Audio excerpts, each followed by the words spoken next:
Isang pinagpalang umaga po sa lahat ng ating mga taga-subaybay sa Pilipinas at saan man sa mundo. Tayo po ay napapakinggan live sa Adventist World Radio Manila 89.1 FM. Maaari rin po itong mapanood sa Adventist World Radio official YouTube and Facebook pages kasama na rin ang NTFL Facebook page. Ako po si Kin. Ngayong umaga, June 16, 2026, nais namin kayong maging bahagi ng aming programa na kung saan ating tatalakayin ang mga kwento ng pagbabalik loob at pagbabagong buhay. Ako naman po si Cassie. Sa tulong ng Diyos, bayan at pamalaan, ating tahakin ang landas ng kapayapaan at pag-unlad para sa lahat, kasama ang ating mga kapatid na nailigtas mula sa maling landas at kapamakan. Ako naman po, si Sister Rose. Good morning po. Good morning, Ate Rose. At sa bawat kwento ng bagong simula at pag-asa, patuloy nating ipagpasalamat at maging inspirasyon sa ating lahat ang binagong buhay. Bago po tayo magpatuloy, let us seek the guidance of our Creator through a prayer. Ate Rose, can you lead us sa prayer? Okay, let us pray. Panginoon, maraming po salamat, Panginoon, sa napakagandang umagang ito, Panginoon, na patuloy niyong ipinagkaloob sa bawat isa sa amin. Lalo't higit, Panginoon, ang hininga ng buhay na hanggang sa ngayon, Panginoon, ay amin pa rin pong taglay. Narito po muli kami, Panginoon, upang magbahagi, Panginoon, kung paano ang buhay na iyong tinawagan, Panginoon, at upang ibahagi, Panginoon, sa lahat, Panginoon, ng mamayang makikinig, kung paano mo ito tinulungan at binago, Panginoon, sa tulong po, Panginoon, ng ba't ibang ginamit mong instrumento, Panginoon, para baguhin ang isang kaluluwang naririto, Panginoon. Kaya Lord, maraming po salamat, Panginoon, at ang lahat, Panginoon, ng iyong kalooban at plano, Panginoon, sa aming buhay ay siyang harinawang masunod, Panginoon, at magampanan po namin ang lahat ng iyong kalooban, Panginoon. In Jesus' name we pray. Amen.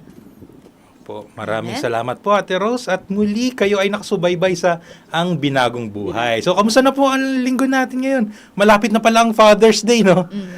Ayun, Happy Father's Day sa lahat ng tatay dyan. Advance Happy Father's Day sa lahat ng tatay. At sa mga tatay natin dito sa studio. Ayan. At Happy Father's Day po sa lahat at nais na po nating ipapakilala na po natin ang ating natatanging panauhin ngayong umaga. Tulad ko rin po siya, isa rin siyang dating minsay naligaw ng landas, nalihis, na kung saan naging bahagi ng armadong grupo. Dahil sa kanyang pagnanais ng pagbabago, sa kanyang pagsuko, dala pa rin niya ang maigting na pagnanais na mapabuti ang pamumuhay ng bawat Pilipino na kanya na ngayong ipinaglalaban sa usapin ng mapayapang pamamaraan. Siya po ay isa po sa membro at isa po sa nangangasiwa ng Buklod Kapayapaan po ngayon. Wala pong iba kundi si Sir Richard Chong. Good morning, Brother Richard. Sir Richard, good morning. Po. Morning po, good morning sa inyo. Good morning po sa mga nakapanonood po ngayong umaga. Ayan. So, Sir Richard, para sa ating mga manonood, no, maaari mo bang ipakilala sa amin, sino ba si Richard Chong nung bahagi ka pa ng armadong grupo? Maaari mo bang ilarawan sa amin kung ano ang iyong naging partisipasyon dun sa armadong grupo?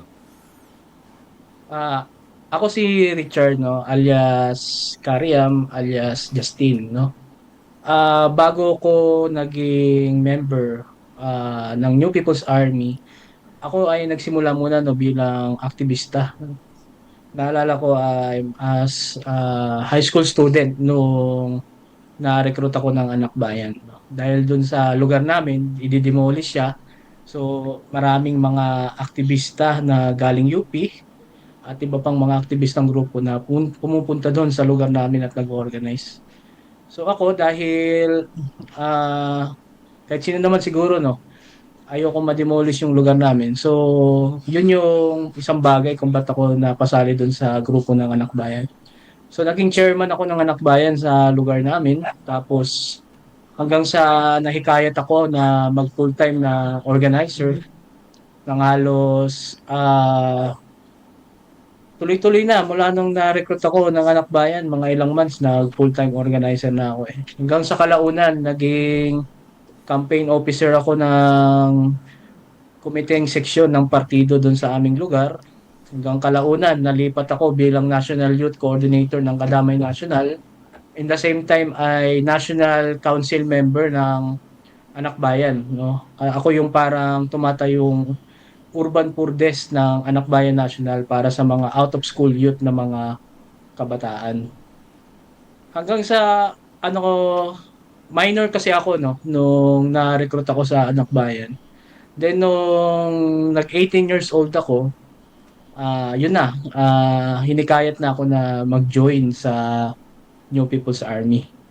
Pero bago ako mahikayat, alam ko na sa loob ng Anak Bayan, sa loob ng Kadamay, ay merong nag-ooperate na party units o Communist Party of the Philippines, pati na rin yung mga underground mass organization like Kabataang Makabayan.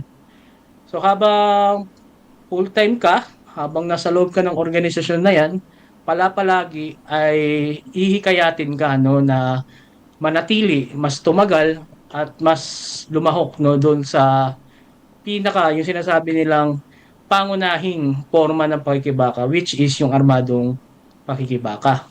So yun na, 2015 I joined NPA sa Ifugao. So tumayo ako bilang political guide sa squad. Doon ako nag-start ng pagiging NPA. So bumaba ako dahil na-stroke yung nanay ko. Then 2017, bumalik ulit ako sa pagiging NPA hanggang pandemic. Ganyan. Tapos doon maraming mga more on gawain pang politika yung mga tinanganang gawain sa loob ng NPA doon sa Cordillera. Then pagbaba ko, nagpatuloy pa rin ako, naging white area operator ako dito sa Central Luzon, NCR, tsaka Southern Tagalog. Hanggang noong 2023, nag-decide ako na mag-surrender sa pamahalaan through National Capital Region Command. Yun po. Yeah. Sir, gaano katagal ka naging bahagi ng armadong grupo, sir? Na-recruit ako 2011 tapos nag-surrender ako 2023. 2011, 12 years. Ang tagal rin na, no? Oo. At ang dami mo rin nagawa habang ang dami mong naging partisipasyon doon sa armadong grupo, no, sir? Iba rin talaga. At sir, ano ba yung mga pangunahing mga naging dahilan kung bakit nagalit ka? Kayo nabanggit mo kanina yung di-demolish yung bahay niyo. Meron pa ba bukod doon?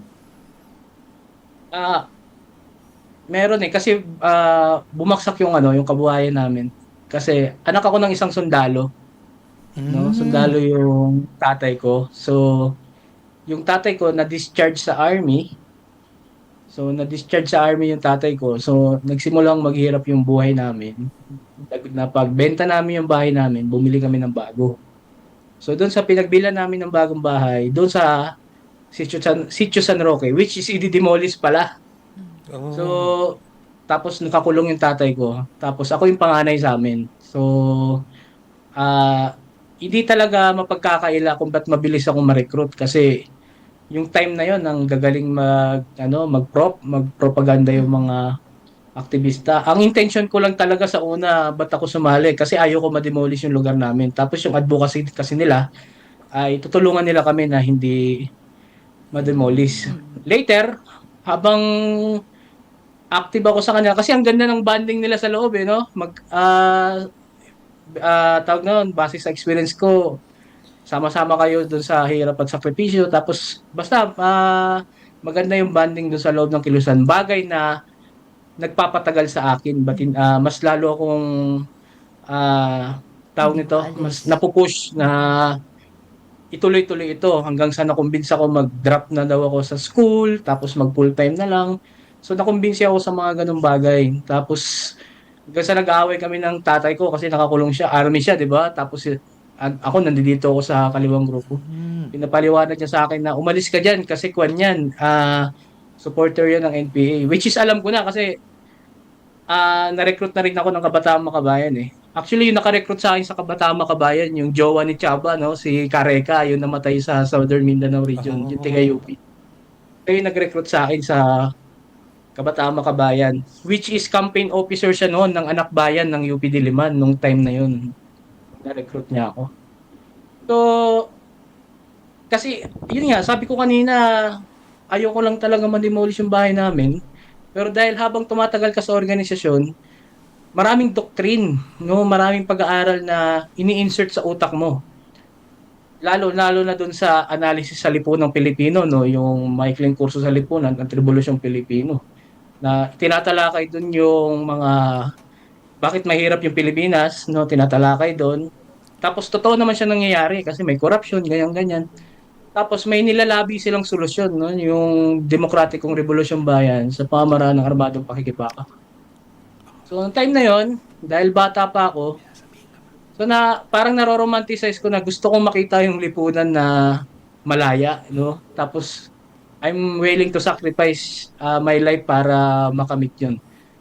So, yun yung bagay na, ganun na yung lumalaro sa isip ko. So, kahit walang sahod naman dyan sa loob ng ilusan Kaya kahit anong mga hirap, sakripisyo na nararanasan ko noon, ay kinikerry ko lang kasi nga, yun nga, araw-araw laging may paliwanag, araw-araw laging may propaganda, which is yun yung bagay na, ba't ka mas lalong nahihikayat na tumangal dun sa loob ng organization.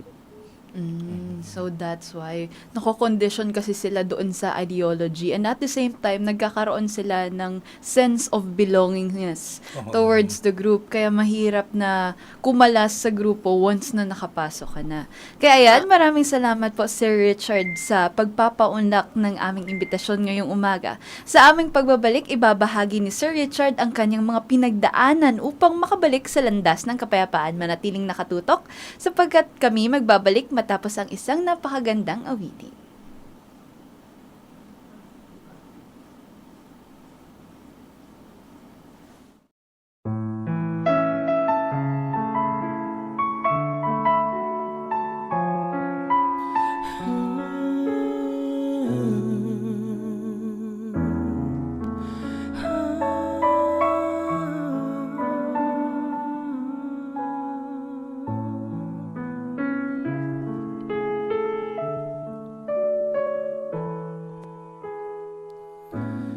Narito ako, Panginoon, nag-iisa't nalulumbay. Hindi batid ang aking gagawin, ako'y gulo ang isipan. Ang bukas ay di ko alam, di rin alam ang gagawin ngayon. Ang kailangan ko'y kaagapay sa paglimot ng kahapon, maging madilim man ang gabi, ay darating din ang umaga. Huwag mag-alala, magtiwala sa Kanya. Kung ano man ang gumugulo sa isip mo,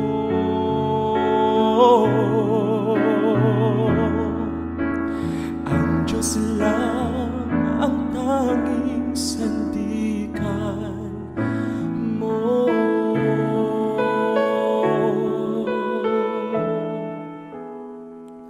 Kaibigan ko, wag malumbay,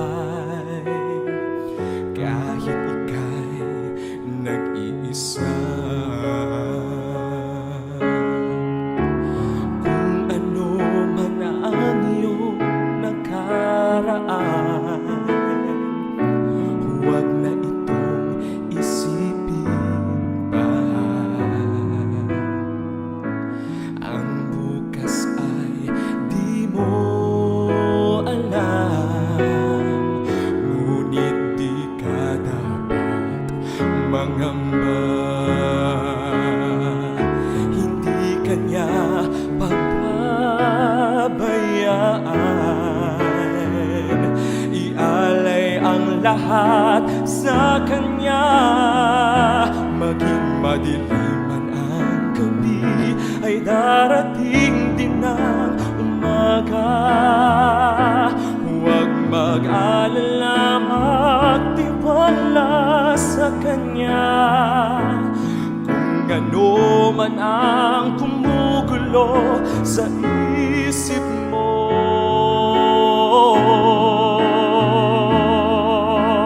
ang Diyos lang ang tanging sandigan mo.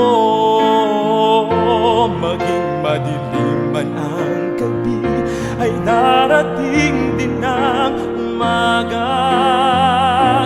Huwag mag-alala, magtiwala sa Kanya. Kung ano man ang kumugulo sa isip mo,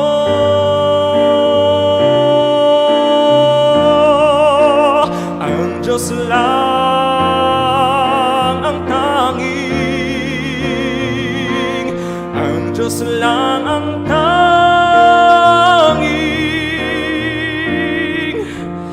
ang Diyos lang ang tanging sandigan mo.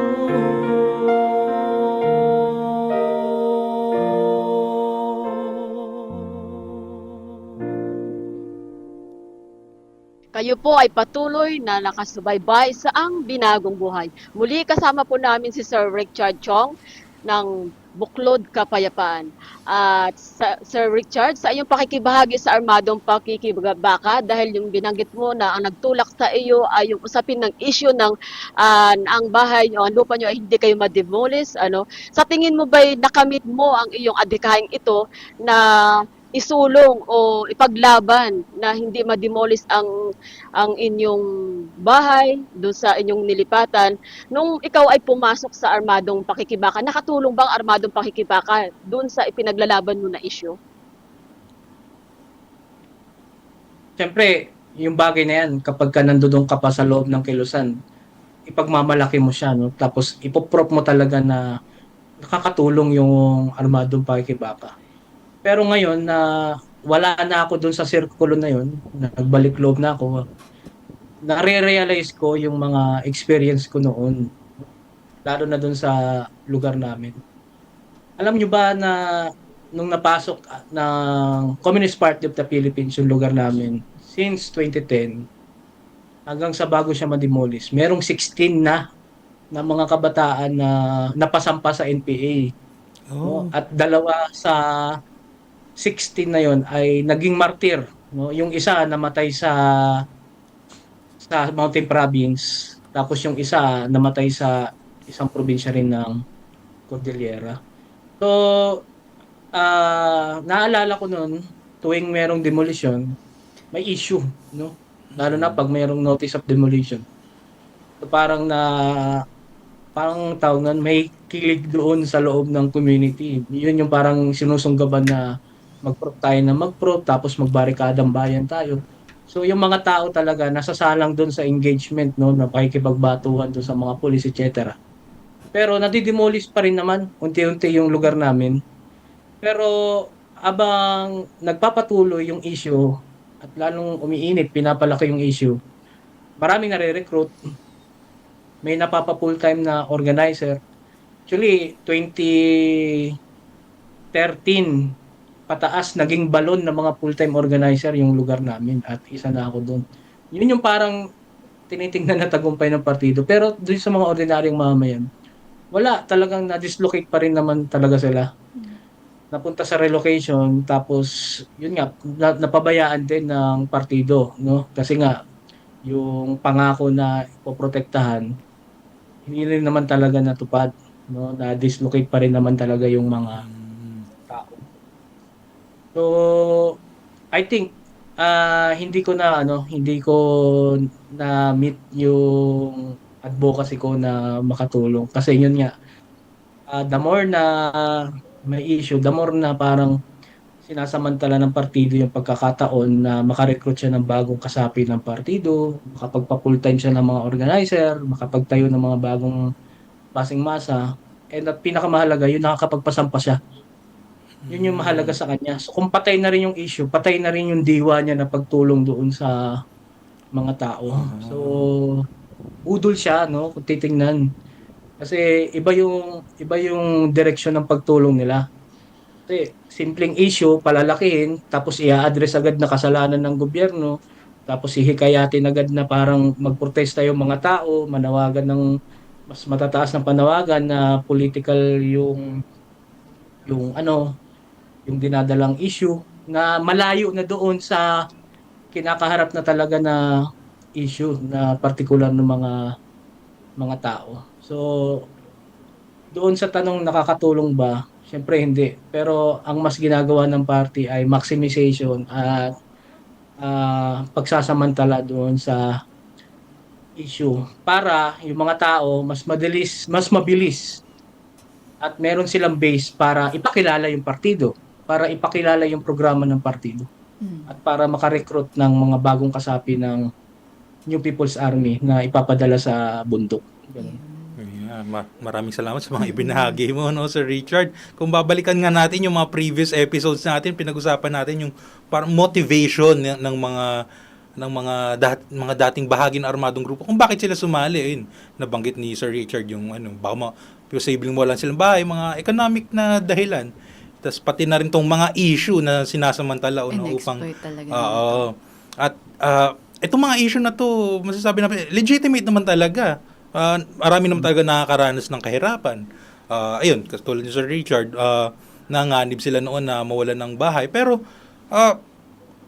parang walang, sa kwentuhan ni Sir Richard, walang pinatunguhan yung naging galit. Imbis na matulungan sila, parang nasamantala yung galit.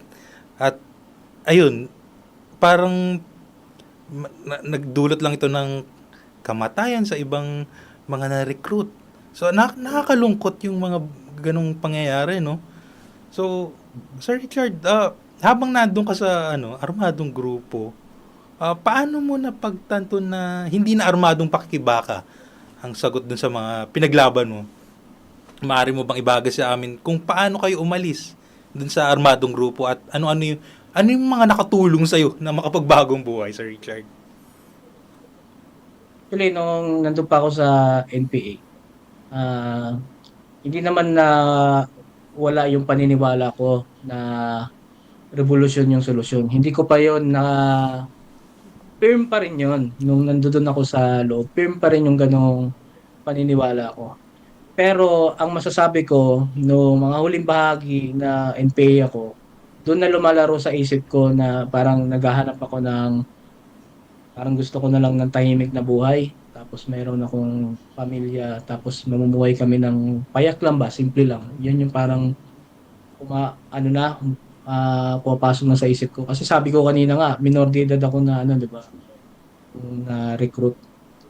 Tapos no nag-NPA ako, kasama ko rin yung karelasyon ko sa loob ng Kilusan, parehas kami NPA. Tapos nung tawag nun, yung pagbuelo ng Whole of the Nation approach through EU70. Siyempre, isa ako sa nakaranas yung parang mga sunod-sunod na surrender, mahabang operasyong militar doon sa loob. Siyempre, ang epekto nun ay mas high mobile ka, maraming beses ka na nakakaranas ng hindi normal na tulog, ganyan. Tapos lagi kayo naglalakad, no? Minsan magugutuman kayo, ganyan. So, tapos bumaba yung asawa ko noon kasi manganganak na siya. Tapos may isang encounter noon na hindi ko makakalimutan niya na niyakap ko na lang talaga yung lupa kasi sabi ko tatay na ako, ayoko matamaan ng bala. Bala na. Madaling araw yun, hindi ko makalimutan yun. Bahala na, ayoko matamaan ng bala kasi yung encounter na yan, palabas na ako nun kasi dadalaw ako nun eh. Sabi ko, hindi ko makita yung anak ko. So yung nangyari encounter na yun, talagang bahala na, niyakap ko lang yung lupa para lang hindi ako tamaan ng bala. So, para nag-self-preserve ako, parang gano'n. Kasi nga, na nun, kapiluhan ng EU70, sunod-sunod talaga yung mga operation. Tapos, ayoko na nung armadong pakikibaka, gusto ko na bumaba. Hindi dahil hindi na ako naniniwala nung time na yun, kundi basta frustration pa, no? Frustration pa sa party. Kasi may, yun nga, binababa yung usapin ng third rectification, may mga resolution, may mga ganito na yung mga dapat nating gagawin, tapos ito yung mga pagpuna natin sa mga recent na mga pagkakamali, etc. So sa meeting, sa level ng meeting, level ng pagtitipon, pinag-uusapan siya, okay lahat, okay, nagkakaisa. Pero doon na sa usapin ng implementation, doon talaga siya gagawa. So doon na po ba napo-frustrate ako kasi parang paulit-ulit, sabi natin ganito yung gagawin. I-rectify natin yung mga ganitong bagay, pero hindi natin ginagawa. Tapos, abang ganun nga, may mga, yung mga pagkakamali na yon na sunod-sunod na nangyayari, nagre-resulta siya doon sa pagkamatay, no? May mga pagkamatay ng mga kasama, yung parang naisip ko, yun nga, ang resulta ng pagkakamali ng pamunuan ay buhay din talaga ang kapalit. Parang ganun yung, so hindi na, doon napo-frustrate ako sa ganun. So, sinamantala ko yung napagbigyan akong bumisita, no? Na nag-grant yung request ko na bisita para makita ko yung karelasyon ko tsaka yung anak ko. So pagka-visit ko, hindi na ako bumalik Oh. dun sa pakikibaka. Pero kumilos pa rin ako bilang white area operator, no? Naging kalihim ako ng Bulacan District Committee. At the same time ay naging secretary ako ng Deputy Secretary for Organization ng Semi-Prol Committee ng National Trade Union Bureau. Tapos yung huling unit na napuntahan ko bago ako mag-surrender ay Deputy Secretary for Southern Luzon Organizing Committee. Doon. So pagdating ko doon sa area ng 4A, no, sa area ng 4A, area operator ko diyan. Matindi yung intel operation, no? Sunod-sunod may mga nahuhuling mga kadre, may mga base na nagwi-withdrawal ng support, etc. Doon na mas lumaro ulit sa isip ko yung yung naisip ko nung una na gusto ko na lang tahimik na buhay, ganyan. Tapos one time may karoon ng high level na meeting, tapos parang kinutya kami, dinurog kami ng patay na to yung ikikwento ko. Secretary siya ng National Organization Department. Yung pinagmumura kami, no? Minura kami kasi wala daw kaming kwenta, wala kaming ginagawa sa area. So, yun yung yun yung nag-fire na parang, okay, lalabas na ako.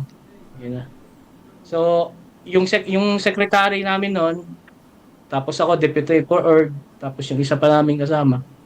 Nalomoral kami lahat dahil doon sa ginawa nung tao na yun. So, nagpayag kami ako nag-resign ako sa party, nagsulat ako na binibitawan ko na yung position ko, at the same time bibitaw na rin ako sa party, maglalaylo na ako, babagong buhay, tatrabaho ako. Ganyan. Tapos, na-realize ko di ako makauwi sa bahay kasi dami naghahanap sa akin.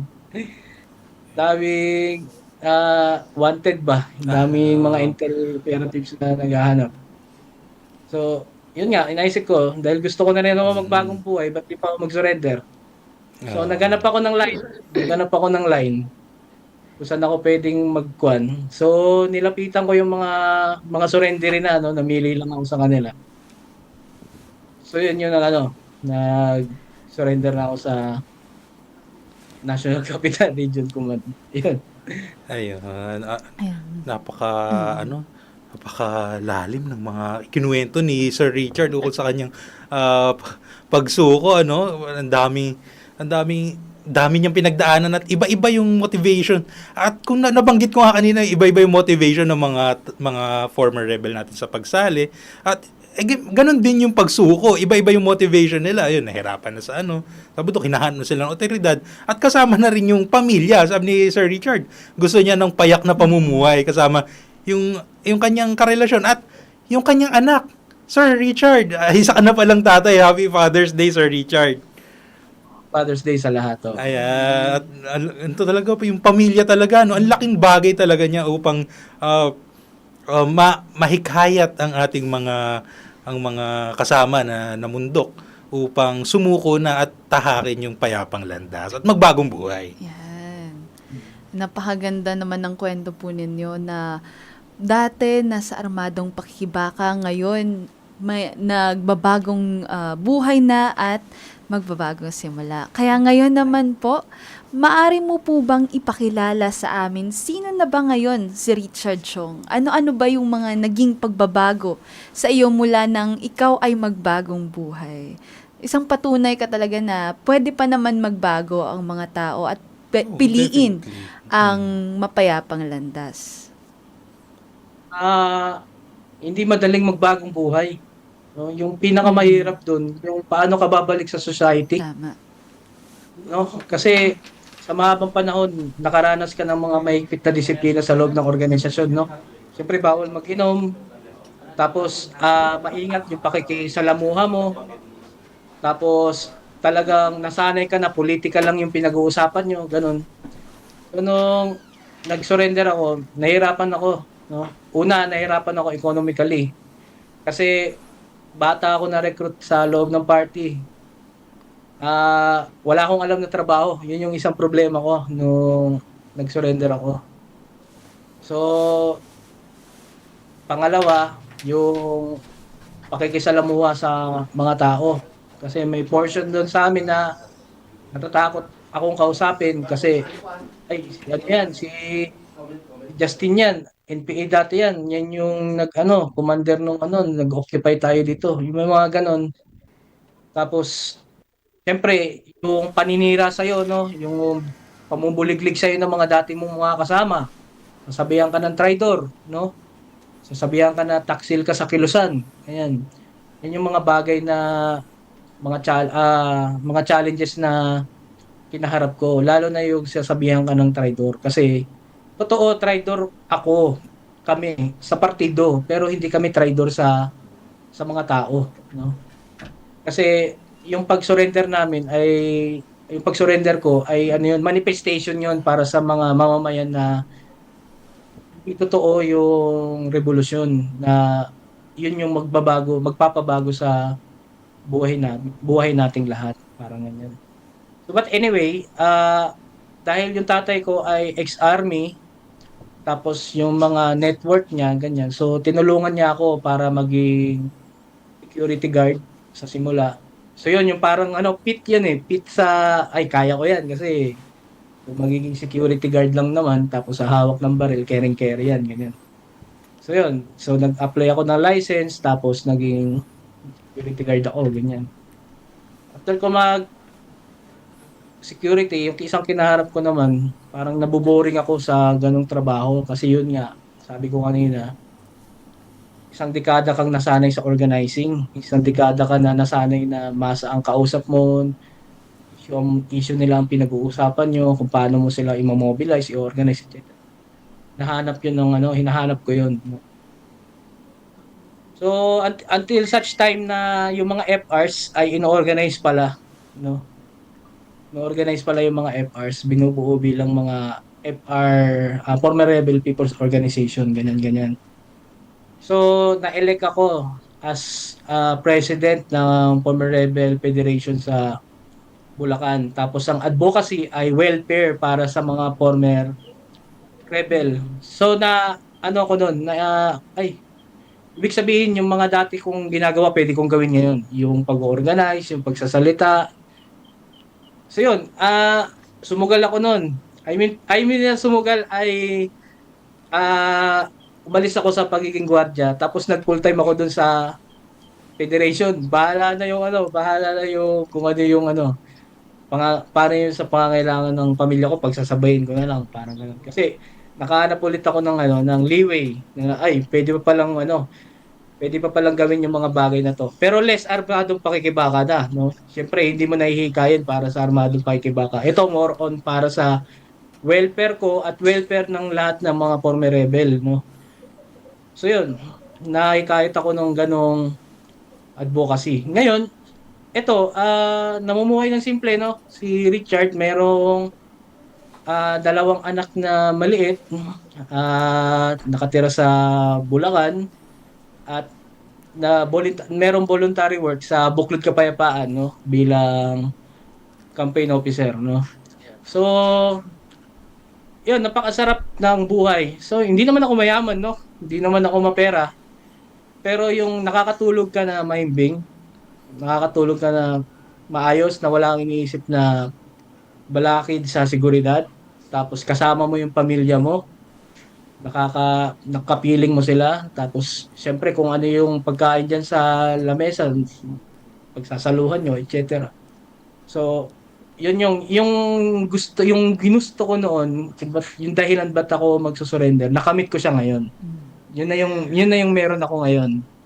May pamilya ako, tapos namumuhay kami ng simple, plus may advocacy work pa ako sa Buklod Kapayapaan para sa welfare ng mga former rebel. Pero malaking bahagi talaga ba't ko narating yung status ko ngayon dahil sa integration ko din sa mga former rebel, no.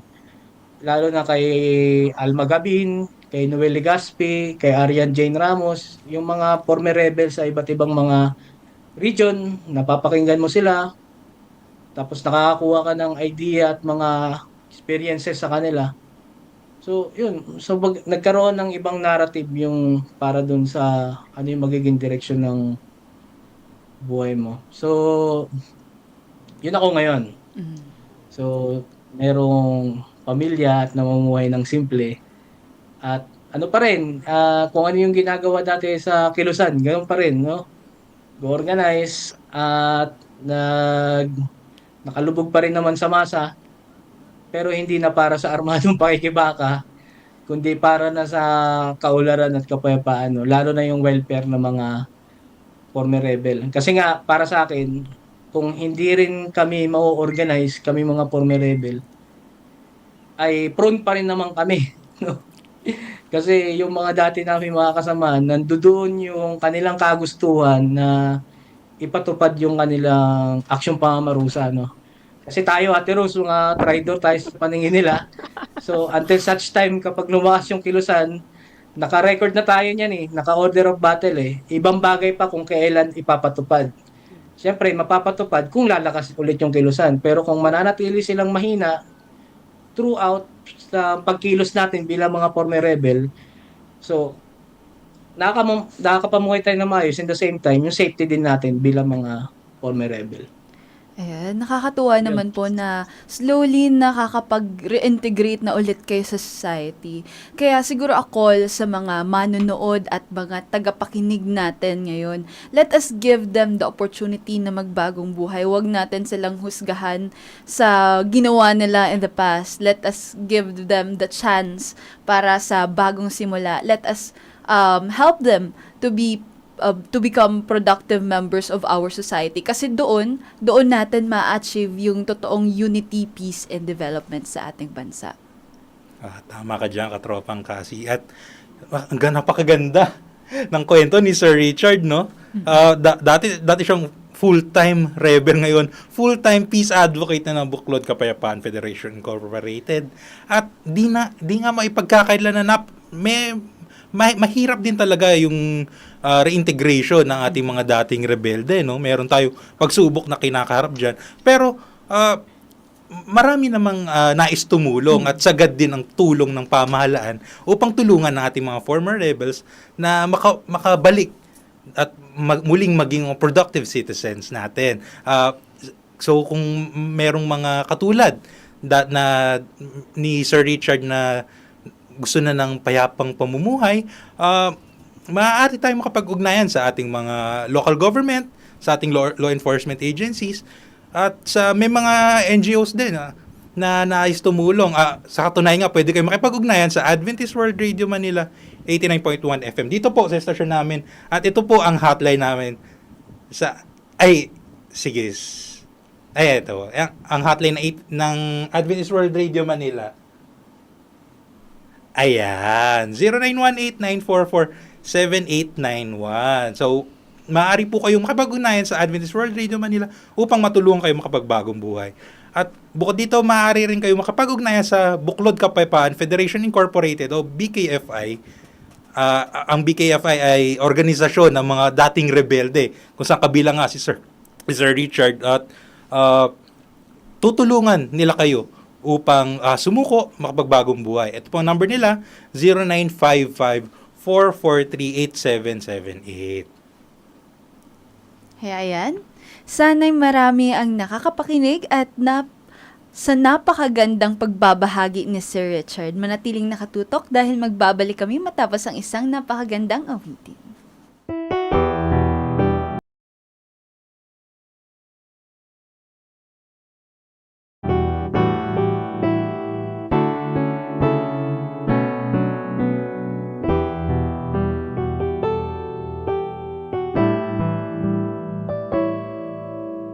Langit ay lubhang maulap, araw ay di maaninag, ang gabi ay walang bituin, landas mo ay kay dilim, di matanaw ang liwanag. Kaibigan ko, ikaw ba'y nag-iisa? Buhay mo'y puno ng pangamba, dilim ay di magtatagal, liwanag ay muling darating, huwag mawawala ng pag-asa. Liwanag ay muling sisikat sa landas mo, mayroong bagong pag-asang naghihintay sa'yo. Pagsubok man ay dumating sa buhay mo, si Jesus lang ang tanging kanlungan mo. Ang landas ba ngayong nilalakbay, kay kipot at tila ba'y walang hanggan? Pag-asa mo ay napapawi, naging luha ang iyong ngiti, kasawi ay iyong tinataglan. Ngunit ngayon, narito ang kanyang kamay, nakahandang sa'yo'y umagapay. Pasalin mo'y kanyang babatiin, landas mo'y paliliwanagin, muli bagong umaga'y darating. Liwanag ay muling sisikat sa landas mo, mayroong bagong pag-asang naghihintay sa'yo. Pagsubok man ay dumating sa buhay mo, si Jesus lang ang tanging kanlungan mo. Liwanag ay muling sisikat sa landas mo, mayroong bagong pag-asang naghihintay sa'yo. Pagsubok man ay dumating sa buhay mo, si Jesus lang ang tanging kanlungan mo. Si Jesus lang ang tanging kanlungan mo.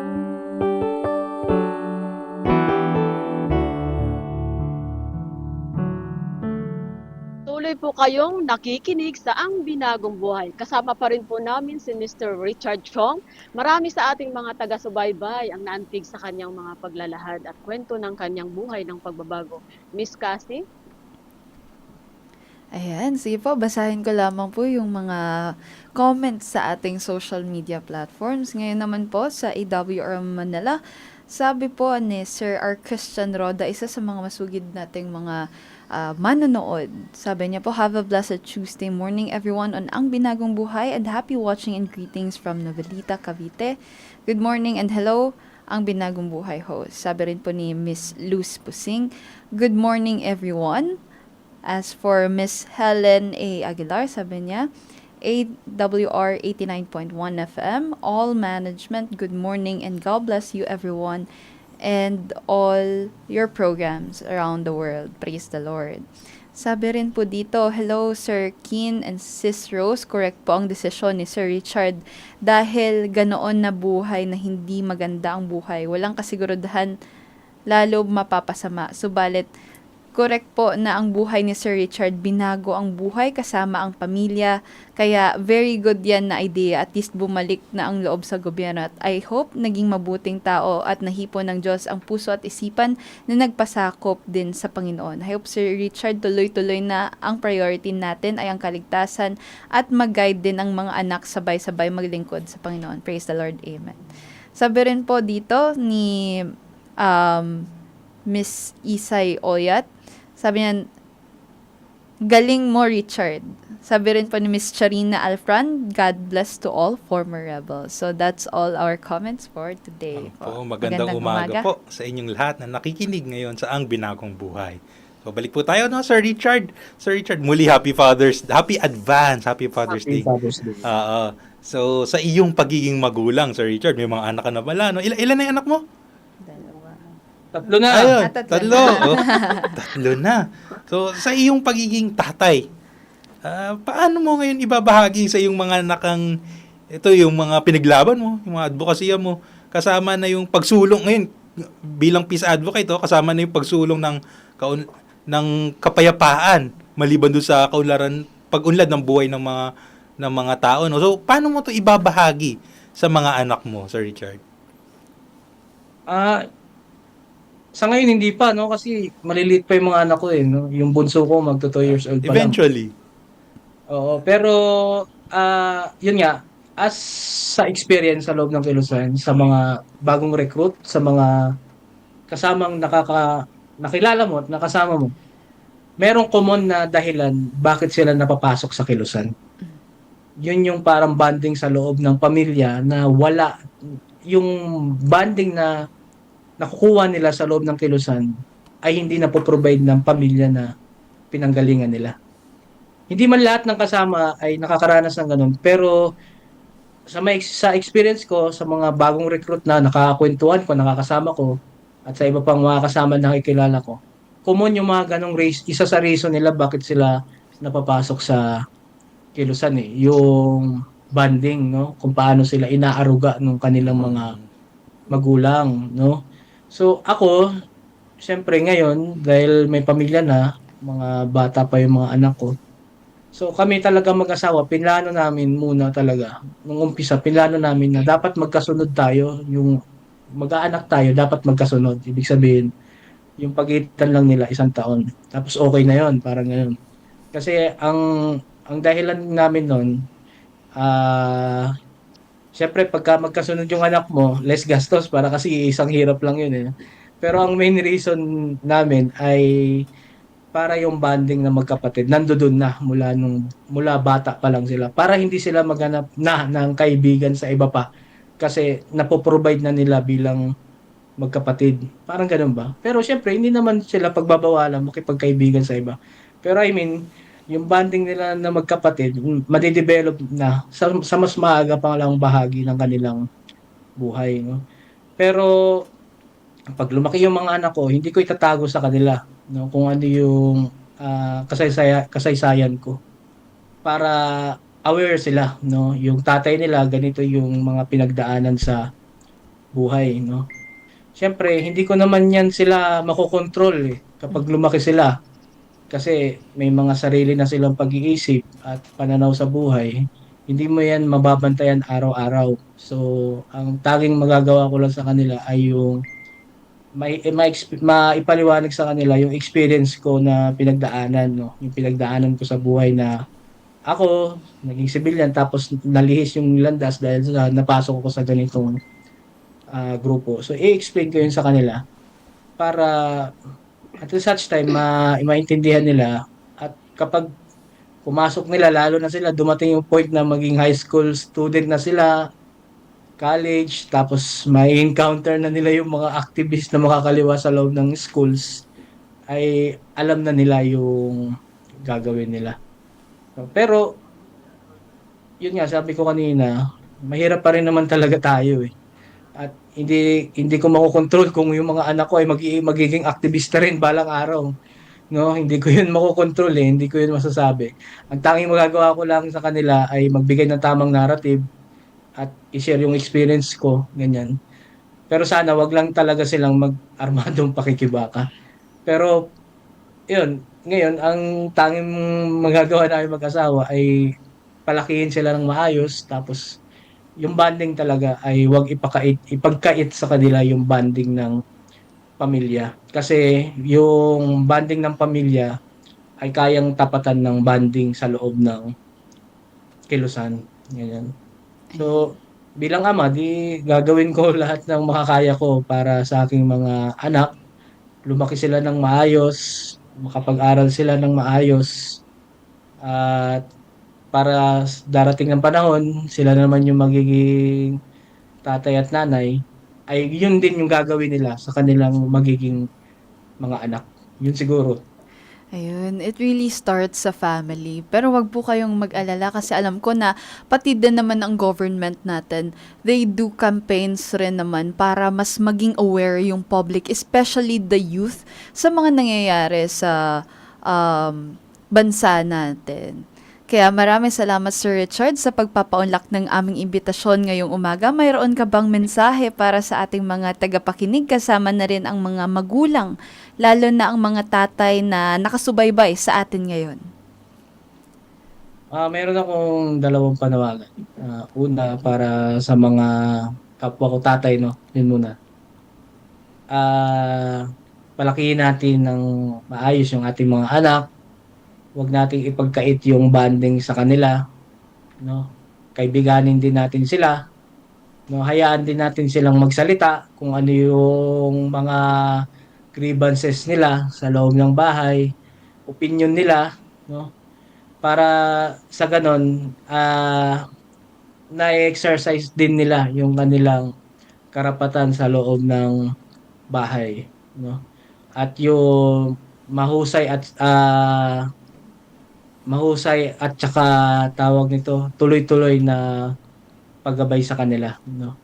Kasi ang pinaghuhugutan ko naman dito ay para hindi sila matulad sa amin ni Ate Rose, yung mga bata, no? So kaya kailangan natin sila palakihin ng maayos na mayroong kasamang pagmamahal. No? Pangalawa, para sa mga dati kong kasama at sa mga ordinaryong mamamayan, hindi pa hulihan lahat, pwede pa tayong magbagong buhay. No, siyempre, kung maririnig nyo 'to, sasabihin nyo mouthpiece ako ng ano ng gobyerno, no? Bayaran ako, Tridor, Taksil. Sabihin nyo na lahat ng gusto nyo, wala akong pakialam.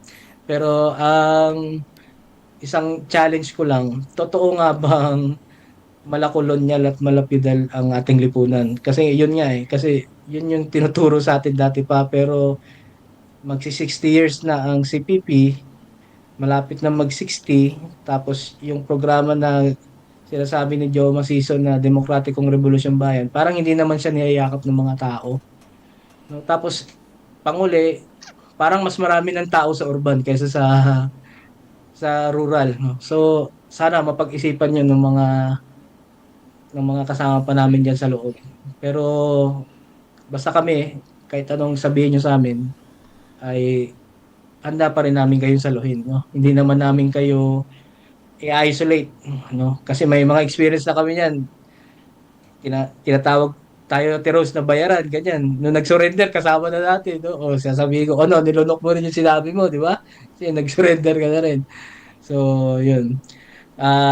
Yun siguro, at maraming salamat sa pagpapaunlak sa akin, no, dito sa Ang Binagong Buhay. Follow my page, guys, no, and support Yes, sir. supportahan nyo ang integration namin mga former rebel. Mga tao rin kami, hindi nyo dapat katakutan. Kaparehan nyo rin kami na nakikibaka para mabuhay. Yun po, maraming salamat. Opo, maraming salamat Sir Richard. Sa napakagandang mensahe na yung binahagi. At tunay naman na napakaraming itutulong ng pamahalaan upang makapagbagong buhay itong mga kapatid natin. Kaya yan. Ate Rose? Ayan, at maraming salamat Sir Richard, at Happy Father's Day at ganoon din po sa lahat ng mga tatay na nanonood at nakikinig. At ngayon po naman, ano lang po natin sa biblical, kung kayo po ay mayroong Bible, tingnan po natin sa Efeso 5 verse 8 at ang nakasulat po dito, sapagkat kayo'y dating kadiliman, datapat ngayon kayo'y ilaw na kayo sa Panginoon. Magsilakad kayo gaya ng mga anak ng ilaw. Ibig sabihin po, kung katulad po ni Sir Richard sa akin at sa iba pa mga form rebel na mula sa naligaw ng landas mula sa kadiliman, pero hindi pa po huli ang lahat dahil nandyan po ang Panginoon na handang gumabay, na handang magligtas ng mga kaluluwa mula sa kadiliman at ginamit na instrumento ang ating gobyerno at iba't ibang ahensya at ganoon din yung iba't ibang mga organisasyon upang makatuwang. Kumbaga hindi pa po huli ang lahat dahil katulad ni Sir Richard ngayon, isa na siyang full-time na peace advocate na pwede namang tumulong na wala ka sa kadiliman, pwede kang magmahal, pwede kang tumulong sa iyong pamilya, sa komunidad at sa iba't ibang mga mamamayan na kung saan ito na ay may guidance na ng ating Panginoon. Dahil kumbaga ang Panginoon ay nag-organize din, nag-ikot din noon, nagpagaling. Yung karakter ng Panginoon ay yun yung ating tuloy-tuloy na isabuhay sa ngayon na wala ka na doon sa naglikha ka ng isang kaguluhan, naglikha ka ng pagbitak ng isang gobyerno. Kumbaga tayo ngayon ay binago na ng Panginoon, ituloy-tuloy na natin. Tayo ay hindi pa huli ang lahat dahil laging ang Panginoon ang lagi siyang kasama natin para tayo ay gabayan, para tayo ay ingatan sa pagpapatuloy ng ating mga adhikain para sa lahat sa ating kapwa. Pagmamahal sa kapwa.